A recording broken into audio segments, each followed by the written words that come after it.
আগে আমাদের এই পাহাড়ে উপজাতি বলে আলাদা করে ডাকার কোনো সংস্কৃতি ছিল না। সবাই সবাইকে মানুষ হিসেবেই চিনত, মানুষ হিসেবেই মূল্য দিত। তখন পাহাড়ি হোক বা স্থানীয় বাঙালি হোক, সবাই মিলেমিশে একসাথে বসবাস করত।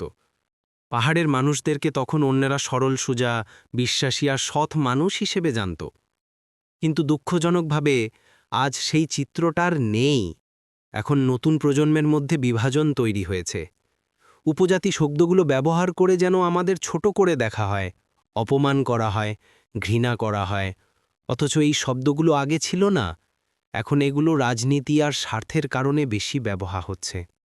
আরও কষ্টের বিষয় হল, এই পাহাড়ের নতুন বসতি স্থাপনকারীরা অর্থাৎ সেটেলাররা বারবার পাহাড়ি মেয়েদের দিকে অবাঞ্ছিতভাবে তাকায়, অসম্মান করে, গণধর্ষণের মতো আচরণ করে। এগুলো পাহাড়ি সমাজের জন্য অপমানজনক ও কষ্টদায়ক।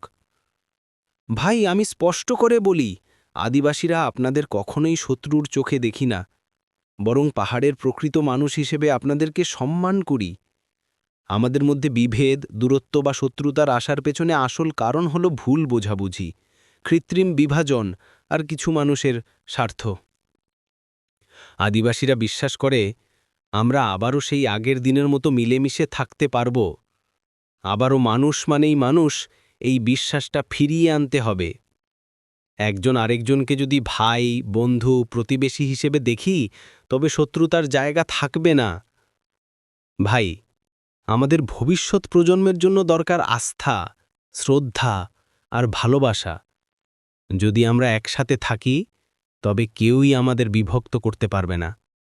ভুল হলে ক্ষমার দৃষ্টিতে দেখবেন সবাই।